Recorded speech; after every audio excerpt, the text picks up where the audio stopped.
আসসালামু আলাইকুম আরহামতুল্লাহি ওয়া বারাকাতুহু। প্রিয় শিক্ষার্থীবৃন্দ, আমি মোহাম্মদ আব্দুর রহিম, প্রভাষক, ইসলাম শিক্ষা বিভাগ, সৈয়দ আহমেদ কলেজ, সুকানপুকুর, গাবতলী, বগুড়া। আজকে আমি একাদশ দ্বাদশ শ্রেণীর ইসলাম শিক্ষা দ্বিতীয় পত্র ষষ্ঠ অধ্যায় মৌলিক ইবাদতের উপর আলোচনা করব।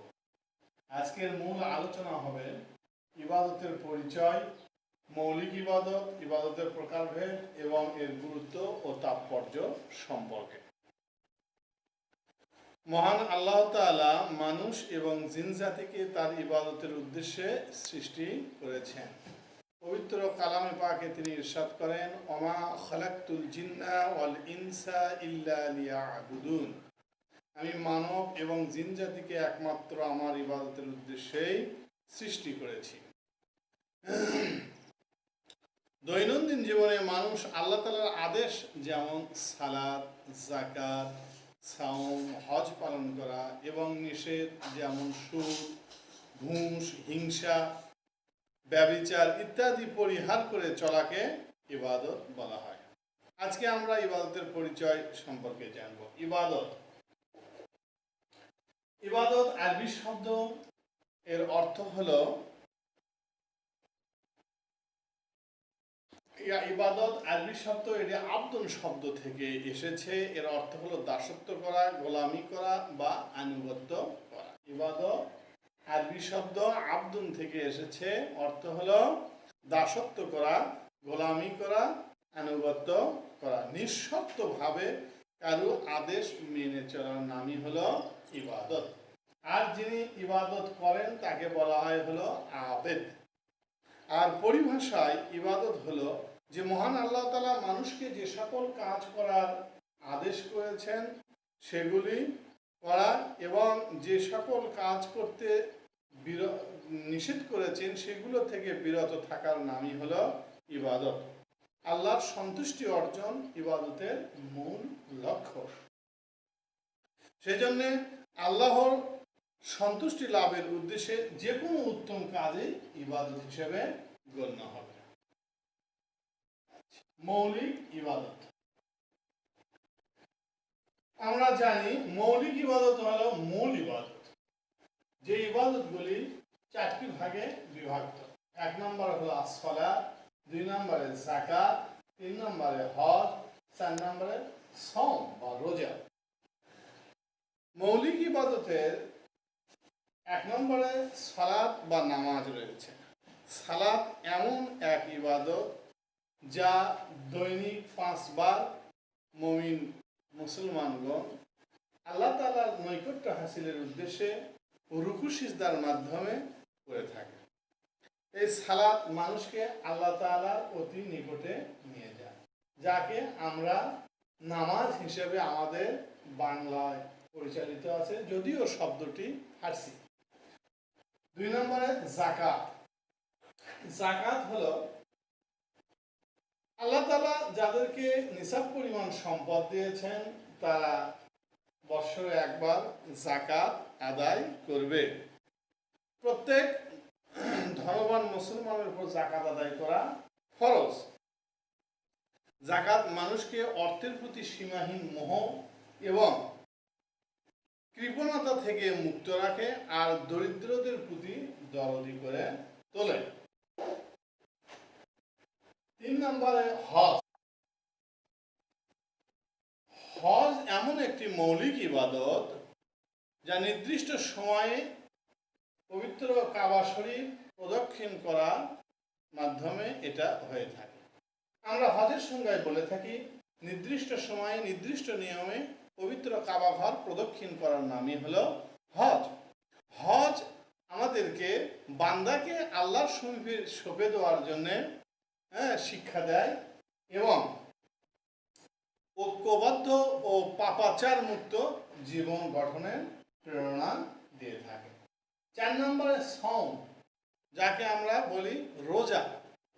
রোজা ফার্সি শব্দ হলেও বাংলায় ব্যাপক ব্যবহার হয়ে এটাই যেন আমাদের কাছে বাংলা হিসেবে পরিচিত। সাওম বা রোজা এটা প্রত্যেক সুস্থ সবল ব্যক্তির ওপর বৎসরে একবার রমজান মাসে রোজা রাখাকে আল্লাহ তাআলা ফরজ করে দিয়েছেন। এই রোজার মাধ্যমে, সাওমের মাধ্যমে আমরা আত্মশুদ্ধি অর্জনে সহায়তা করে, আত্মশুদ্ধি করতে পারি এবং যাবতীয় রিয়া থেকে আমরা নিজেদেরকে বিরত রাখি। কারণ রোজা এমন একটি ইবাদত যা মানুষকে দেখানো যায় না এবং নিষিদ্ধ কাজগুলি থেকে আমরা বিরত থাকি। তাহলে আমরা ইসলামের মৌলিক ইবাদত সম্পর্কে যে চারটি বিষয়ে জানলাম, 1 নম্বরে সালাত বা নামাজ, 2 নম্বরে যাকাত, 3 নম্বরে হজ, 4 নম্বরে সাওম বা রোজা। মৌলিক ইবাদতগুলো কেবল আনুষ্ঠানিকতা নয়, বরং আমাদের নৈতিক চরিত্র গঠনের প্রশিক্ষণ এবং আল্লাহর প্রেম অর্জনে সোপান। তাই আমরা যে আলোচনা করলাম মৌলিক ইবাদত সম্পর্কে, এখন আমরা আলোচনা করব ইবাদতের প্রকারভেদ। আমরা জানি ইবাদত প্রধানত 2 প্রকার, একটা হলো হাক্কুল্লাহ বা আল্লাহর হক, আর একটা হলো হাক্কুল ইবাদ বা বান্দার হক। হাক্কুল্লাহ, আল্লাহর হক, সেটা হচ্ছে যে আল্লাহর ইবাদতের মধ্যে এমন কিছু কাজ রয়েছে যেগুলো প্রত্যক্ষভাবে তার সাথেই সম্পৃক্ত। এগুলো হাক্কুল্লাহ বা আল্লাহর হক, যেমন সালাত, যাকাত, হজ, সাওম, এগুলি শুধু আল্লাহ, জিকির, তাসবিহ, এগুলো শুধু আল্লাহর সঙ্গে সম্পৃক্ত। এগুলি তো অন্য কারো কোনো অংশ নেই, কেবলমাত্র আল্লাহর শানেই এগুলি ব্যবহার হয়ে থাকে। তাহলে কোনো মাধ্যম বা মধ্যস্থতা ছাড়াই এই ইবাদতগুলি সম্পূর্ণ হয়। এই জন্যে আল্লাহ ছাড়া অন্য কারো কাছে জবাবদিহি করতে হয় না। 2 নম্বর হলো হাক্কুল ইবাদ বা বান্দার হক। বান্দার হক হলো যে হকুল ইবাদ অর্থ হলো বান্দার হক। আল্লাহ তাআলা এই পৃথিবীতে অসংখ্য প্রাণীকুল সৃষ্টি করেছেন, মানুষকে আশরাফুল মাখলুকাত বানিয়েছেন। আর এই মানুষ ছাড়া অন্য সকল প্রাণীর সঙ্গে উত্তম আচরণ করবে এবং তাদের সঙ্গে কখনো সে খারাপ ব্যবহার করবে না। বলে প্রাণীকুল বা সৃষ্টি জগৎ এর মধ্যে মানুষ আশরাফুল মাখলুকাত হওয়ায় অন্য সকল সৃষ্টির সঙ্গে মানুষের বিশেষ দায়িত্ব কর্তব্য রয়েছে, তাদের সঙ্গে ভালো আচরণ করা। এটাই হলো হকুল ইবাদ। তাহলে আমরা এর প্রকারভেদে জানলাম যে ইবাদত প্রধানত 2 প্রকার। 1 নম্বর হলো হাক্কুল্লাহ, আল্লাহ তাআলার হক, আল্লাহ তাআলার হক যেগুলি আল্লাহর সাথে সম্পৃক্ত। আর 2 নম্বর হলো হকুল ইবাদ, বান্দার হক, যে হকগুলি বান্দা বা প্রাণীকুলের সঙ্গে সম্পৃক্ত। সুতরাং মুমিন বান্দাগণ এই ইবাদতের ক্ষেত্রে আল্লাহর হক আদায় করবে, পাশাপাশি সে হকুল ইবাদ অন্য সৃষ্টি জগতের প্রতি তার যে দায়িত্ব কর্তব্যগুলি রয়েছে সেগুলি সে পালনে সচেষ্ট থাকবে। প্রিয় শিক্ষার্থীবৃন্দ, এ পর্যায়ে আমরা ইবাদতের গুরুত্ব ও তাৎপর্য সম্পর্কে আলোচনা করব।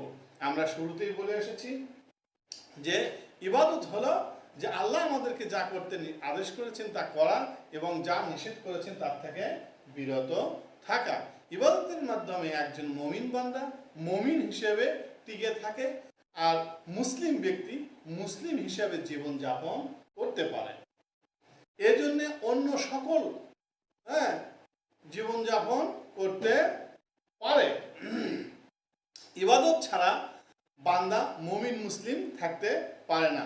আল্লাহ তাআলা মানব এবং জিন জাতিকে তার ইবাদতের জন্যই সৃষ্টি করে ঘোষণা করেছেন, ওয়া খালাকতুল জিন্না ওয়াল ইনসা ইল্লা লিয়াবুদুন, যে জিন এবং মানুষকে আমি আমার ইবাদতের জন্যই সৃষ্টি করেছি। সুতরাং মানুষের জীবনে ইবাদতের গুরুত্ব তাৎপর্য অত্যাধিক। এছাড়াও আল্লাহ তাআলা এই বান্দাকে শুধু ইবাদত করার জন্য সৃষ্টি করেছেন, পাশাপাশি বান্দাকে তার খেলাফতের দায়িত্ব দিয়ে পৃথিবীতে প্রেরণ করেছেন। সুতরাং মানুষ যেহেতু আল্লাহর প্রতিনিধি, সুতরাং তার কর্তব্যই হচ্ছে আল্লাহর আদেশ মেনে নেওয়া, আল্লাহর নিষেধ থেকে বিরত থাকা। মানুষের জীবনে মানুষ দৈনন্দিন জীবনে যে কাজগুলি করবে, ইবাদতকে নিছক শুধু উপাসনালয়, মানুষের ব্যক্তিগত এবং সমষ্টিগত প্রয়োজনে সম্পাদিত দৈনন্দিন জীবনের প্রতিটি কাজই ইবাদত, যদি সেই কাজটা আল্লাহ এবং আল্লাহ রাসূলের প্রদর্শিত পথে হয়ে থাকে। মানুষের জীবনে তার খাওয়া দাওয়া, তার ঘুমানো, তার চলাফেরা সব কিছু ইবাদত হিসেবে গণ্য হবে। সুতরাং একজন মুমিন মুসলমান ব্যক্তি সর্ব অবস্থাতেই এই বিষয়ে লক্ষ্য রাখবে যে সে যে কাজটা করতেছে এটা আল্লাহ তাআলার আদেশ মোতাবেক হচ্ছে কিনা। প্রিয় শিক্ষার্থীবৃন্দ, আজকে আমরা ইবাদতের মৌলিক ইবাদতের উপর যে আলোচনা করলাম সেখান থেকে আমরা ইবাদত সম্পর্কে জানলাম। এখন আমাদের সৃজনশীল পদ্ধতিতে যদি প্রশ্ন আসে যে ইবাদত কোন শব্দ, তাহলে আমরা বলে দেবো এটা আরবি শব্দ। ইবাদত অর্থ হলো দাসত্ব করা, গোলামি করা। হ্যাঁ, আর যদি বলা হয় যে মৌলিক ইবাদতের সংখ্যা কয়টি, তাহলে আমরা বলবো মৌলিক ইবাদত হলো 4টি। অনেক সময় আমরা ভুল করে থাকি যে ইসলামের মূল বুনিয়াদ হলো 5টি আর মৌলিক ইবাদত হলো 4টি। যদি আমাদের প্রশ্ন করা হয় যে ইসলামের মূল বুনিয়াদ কয়টি, তাহলে আমরা বলবো 5টি। আর যদি বলা হয় মৌলিক ইবাদত কয়টি, তখন আমরা বলবো 4টি। আবার অনেক সময় প্রশ্ন আছে যে ইবাদতের কত প্রকার, তাহলে আমরা এক বাক্যে বলে দিব ইবাদত 2 প্রকার। 1 নম্বর হলো হকুল্লাহ, আল্লাহ তাআলার হক, যেটা নামাজ, রোজা, হজ, যাকাত, তাসবিহ, জিকির। আর একটা হলো হকুল ইবাদ, বান্দার হক। বান্দার হক হলো যে মানুষ অন্য মানুষের সঙ্গে, তার বাবা মা, আত্মীয় স্বজন, পিতামাতা এবং তার প্রতিবেশী, এছাড়াও সৃষ্টি জগতের যত প্রাণীগুলো আছে সবার সঙ্গে সে উত্তম আচরণ করবে। আর ইবাদতের গুরুত্ব মানব জীবনে অত্যাধিক। সুতরাং আমরা যে আল্লাহর গোলাম, এই জন্যে আমরা সর্ব অবস্থাতেই এই ইবাদতের ব্যাপারে সচেষ্ট থাকব এবং আল্লাহর আদেশ নিষেধ মেনে চলে রাসূল প্রদর্শিত পথ অনুযায়ী এটাকে আমরা সুষ্ঠুভাবে পরিচালনা করে দুনিয়া এবং আখিরাতে কামিয়াবি লাভ করব। আজকে এই পর্যন্তই বলে এখানে সমাপ্ত করছি। আল্লাহ তাআলা আমাদের সবাইকে সুস্থ রাখুন, নিরাপদে রাখুন, এই আশাবাদ ব্যক্ত করে শেষ করছি। আসসালামু আলাইকুম ওয়া রাহমাতুল্লাহ।